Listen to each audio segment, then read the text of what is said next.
चलो देखते हैं पूर्ण वर्ग विधि।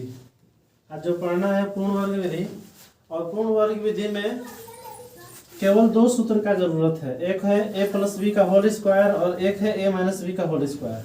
यानी इन्हीं दो सूत्रों पर आधारित है पूर्ण वर्ग विधि। अगर ये दो सूत्र जिसको पता है वो आराम से पूर्ण वर्ग विधि आराम से वो बना सकता है, उसमें कोई प्रकार का दिक्कत नहीं होगा। कैसे बनेगा? प्रश्नावली 4.3 का पहला क्वेश्चन देखते हैं। पहला क्वेश्चन क्या दिया है? 2x square minus 7x plus 3 बराबर 0। देखो इसमें क्या करना है, इसमें कुछ नहीं करना है, एकदम आसान है। जितना दिया है जो x स्क्वायर के साथ जितना दिया है ये उतना ही का भाग दे देना है सब में, ठीक है। यानी 2 दिया है तो 2 का भाग देंगे, अगर 3 देगा तो 3 का भाग देंगे, 5 देगा तो 5 का भाग देंगे, 6 देगा तो 6 का भाग देना है। देखो कैसे, तो क्या लिखेंगे? दोनों तरफ लिखेंगे, दोनों तरफ 2 से भाग करने पर, दोनों तरफ 2 से भाग करने पर, जब दोनों तरफ 2 से भाग करेंगे तो क्या हो जाएगा? ये 2x स्क्वायर बटे 2, ये हो जाएगा 7x बटे 2 हो जाएगा, और ये हो जाएगा 3 बटे 2, और ये हो गया क्या? 0 बटे 2। ठीक है, कुछ नहीं किया गया है, बस दोनों तरफ भाग किया गया है। और भाग जब भी करेंगे तो इसमें से एक के साथ नहीं, सबके साथ भाग करेंगे। ये हमेशा बात दिमाग में रखना है। देखो ये 2 से 2 कट जाएगा, क्या बचेगा? जो बचेगा उसको लिख देते हैं, हो जाएगा x स्क्वायर माइनस 7 बटे 2 x प्लस 3 बटे 2 बराबर 0 में 2 का भाग देंगे तो क्या होगा? 0। अब देखो, अब यहां से हमको ये पकड़ना है कि कौन सा सूत्र लगेगा। तो यहाँ क्या है? माइनस है तो माइनस वाला सूत्र लगाएंगे, ठीक है, और प्लस आएगा तो प्लस वाला। कोई दिक्कत? अब देखो तो ये साफ साफ समझ में आ रहा है कि जब माइनस है तो इसका मतलब कि a माइनस बी का होल स्क्वायर का ही सूत्र लगाएंगे। अब a प्लस बी का होल स्क्वायर का सूत्र हमको नहीं लगाना है क्योंकि यहाँ माइनस है, ठीक है। अब देखो कैसे बनेगा, इसको हम लिख सकते हैं x स्क्वायर माइनस, अब देखो एक बात देखो, बहुत बढ़िया बात देखो, जो कि अक्सर बच्चे गलती करते हैं और उसी बात को समझ लो, यहीं से गड़बड़ होता है, उसके बाद तो सब आसानी है। यहाँ देखो क्या है? 7 बटे 2 है। चलो देखते हैं। कहने का मतलब है यहाँ से देखो कुछ ऐसा चीज है जो कि इसी में समझना है। ये जो है ये बहुत इंपॉर्टेंट चीज है। यहाँ पर जो हम जोड़ेंगे जो घटाएंगे, देखो यहीं पर लोग गलती करते हैं, अक्सर बच्चे यही गलती करते हैं। हम क्या जोड़ेंगे क्या घटाएंगे, अब सोच में पड़ जाता है कि हम क्या जोड़े और क्या घटाएं। देखो क्या जोड़ेंगे तो यहाँ पर क्या है? 2 है तो यहाँ क्या होगा? 4 होगा। अगर 3 रहेगा तो 6, दूना, यानी दूना करके, जैसे देखो यहाँ पर लिखेंगे प्लस 7 बटे में क्या 2 है तो कितना लिख देंगे? 4, इसका होल स्क्वायर जोड़ देंगे और इतना ही क्या कर देंगे? घटा देंगे। 7 बटे 4 का होल स्क्वायर। अपने से जितना जोड़ेंगे उतना ही घटाएंगे, उससे ज्यादा कुछ नहीं। अब बाकी जो है 3 बटा 2 तो 3 बटा 2 हम लिख देंगे। कोई दिक्कत? समझ में आ रहा होगा लोगों सब लोग को? कुछ पूछना है? हाँ नहीं है समझ में? समझ देखो फिर से। कहने का मतलब है यहाँ पर देखो क्या है, यहाँ से समझो, यहाँ समझ में आ जाएगा। क्या है? यहाँ 2 है, ठीक है, 2 है तो यहाँ पर 4 रखेंगे। अगर 3 रहता तो 6 रखते, अगर कुछ नहीं रहता तो 2 रखते, कुछ नहीं रहता तो यहाँ 1 रहता ना बटा में, सीधे इसका दूना रखना है। और एक बात और याद रखना है कि जितना जोड़ेंगे उतना ही घटाएंगे। क्यों? इसको हम इससे अगर काट दे तो फिर जस का तस उतना आ जाए, इसलिए। समझ में आ गया? अब कोई दिक्कत नहीं है ना? अब देखो अगर इतना अगर देखेंगे तो इतना के बराबर क्या है? a square minus 2ab plus B square हो रहा है। नहीं समझ में आ रहा है तो इधर देख लो, x स्क्वायर क्या है? माइनस 2a, a का मान क्या है x है ना, और गुणे b का मान क्या है 7/4 और प्लस b स्क्वायर यानी 7/4 का होल स्क्वायर। हो रहा है कि नहीं? देखो 2 से कटाएंगे 2 दूना के 4 कट जाएगा, यानी x स्क्वायर माइनस 7x/2 और प्लस 7/4 इसका होल स्क्वायर। यानी कहने का मतलब है कि इतना चीज ये आ रहा है। चलो देखो कहाँ थे, यानी कहने का मतलब है कि ये क्या है a square minus 2ab plus b square. तो इतना के बराबर हम क्या लिख सकते हैं, a माइनस बी का होल स्क्वायर लिख सकते हैं। यानी कि a का मान क्या है x है कि नहीं, और माइनस b का मान क्या है 7/4 इसका होल स्क्वायर। इतना के बदले में लिख सकते हैं ना। तो अब यहाँ से सीधे समझ लो, इतना के बदले में हम क्या लिख सकते हैं, लिख सकते हैं a माइनस बी का मान क्या 7/4 इसका होल स्क्वायर। हो गया। अब देखो बराबर इधर ये क्या है माइनस में, उधर जाएगा तो किस में होगा, साइड चेंज होगा तो प्लस में 7/4 इसका होल स्क्वायर, और ये प्लस है तो उधर जाएगा तो किस में हो जाएगा माइनस में 3/2। कोई दिक्कत समझ में आ रहा है होगा? अब इसको हटा देते हैं। अब देखो अब क्या है, अब इसको जस का तस रहने देते हैं। x माइनस 7/4 इसका होल स्क्वायर बराबर 7 का स्क्वायर कितना होगा 49, 4 का स्क्वायर 16, ये देखो माइनस 3/2। x माइनस 7/4 इसका होल स्क्वायर बराबर ये क्या हो जाएगा 16, ये हो गया 49 माइनस देखो 2 8 16, 8 से लेके 24 होगा। अब देखो इसको हटा देते हैं।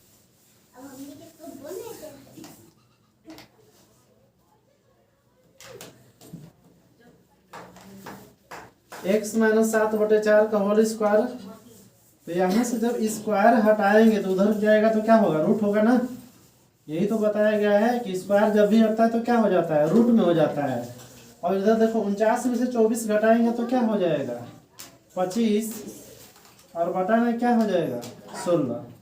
देखो तो x माइनस 7/4 बराबर रूट में से जब भी निकलता है तो हम लोग क्या करते हैं कि अक्सर प्लस में ही लिखते हैं। लेकिन एक बात हमेशा याद रखना कि जब भी रूट में से निकलता है तो प्लस माइनस दोनों साथ में निकलता है। तो यहाँ लिखेंगे प्लस माइनस क्या 25 का क्या हो जाएगा वर्गमूल 5, और 16 का क्या होगा 4। यानी कहने का मतलब यहाँ से दो चीज मिलेगा, x माइनस 7/4 बराबर एक बार क्या होगा प्लस में हो जाएगा 5/4, और एक बार क्या होगा x माइनस 7/4 बराबर क्या होगा माइनस में 5/4। इसका मतलब तो यही हुआ। अब इसको हल करते हैं, x बराबर क्या हो जाएगा 5/4, इधर आएगा तो क्या होगा प्लस में 7/4। और देखो यहाँ पर क्या होगा x बराबर माइनस 5/4, इधर जाएगा तो क्या होगा प्लस में 7/4। तो x बराबर क्या हो गया 4 माइनस 5 और प्लस में क्या होगा ये 7। तो x बराबर क्या होगा 7 में से 5 घटाया कितना 2/4, कटा देंगे तो क्या होगा 1/2। आया समझ में? इसको हल करेंगे तो क्या होगा देखो, तो x बराबर क्या होगा एलसीएम क्या हुआ 4, तो यहाँ क्या लिखेंगे 5 + 7 यानी x बराबर हो जाएगा 7 5 12/4 यानी 3, x बराबर 3।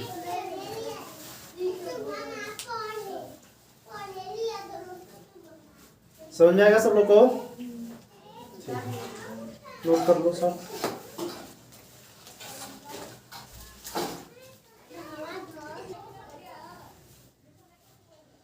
चलो देखते हैं इस चैप्टर से एक क्वेश्चन और फेमस क्वेश्चन है। ये क्या था पूर्ण वर्ग विधि था, ठीक है। लेकिन और एक चैप्टर जो है और एक क्वेश्चन जो है वो पूछता है द्विघाती सूत्र पर।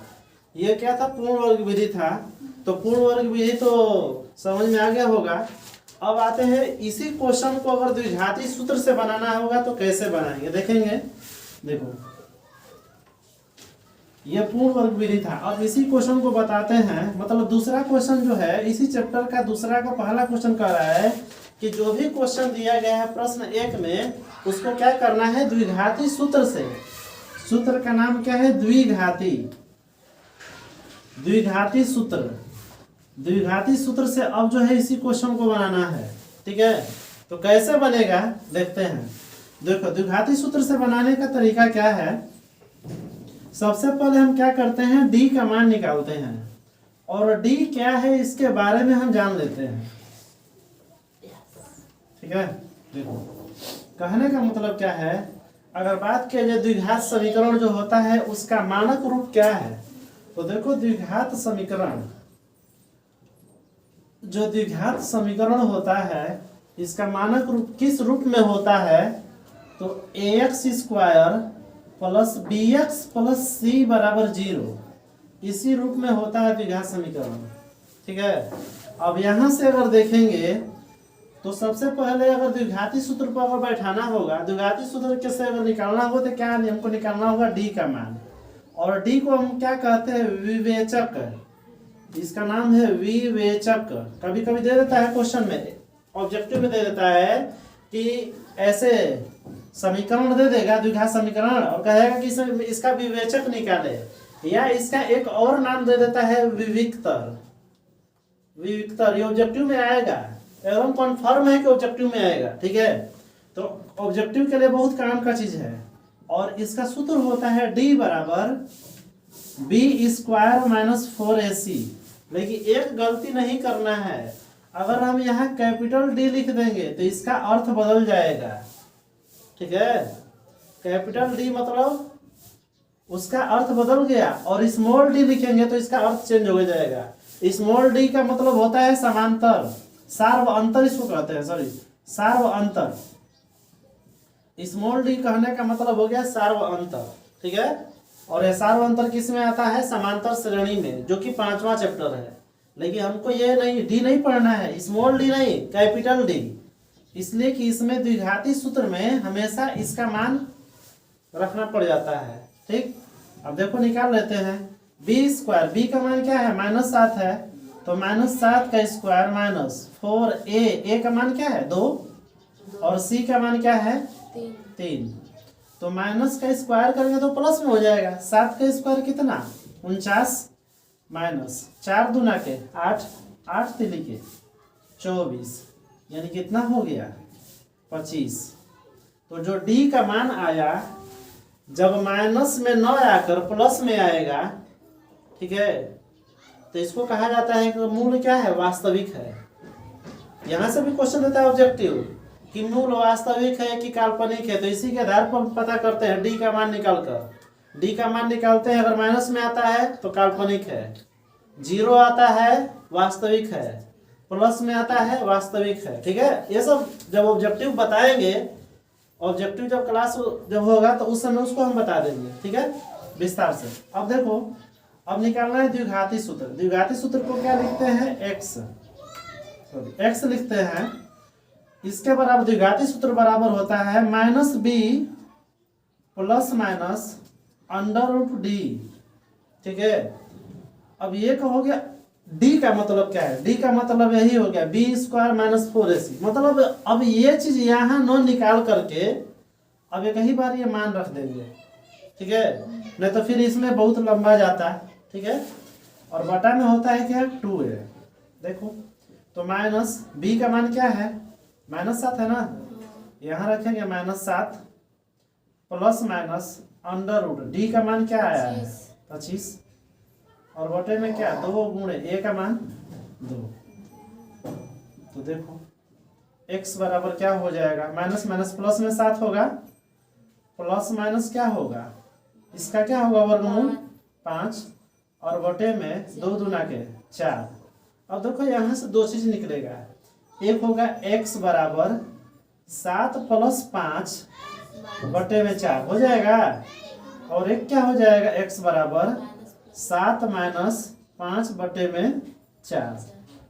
देखो तो x बराबर क्या हो गया 2/4, इधर x बराबर क्या हो जाएगा 7 5, 12/4 कटाएंगे तो क्या आया 3, इधर क्या हो जाएगा 1/2। देखो मान सेम टू सेम आता है, चाहे इसको द्विघाती सूत्र से बनाए, ठीक है, पूर्ण वर्ग विधि से बनाए या गुणनखंड निकाल कर बनाए, तीनों विधि से बनाएंगे आंसर इतना ही आएगा, ठीक है, बस बनाने का तरीका चेंज हो गया।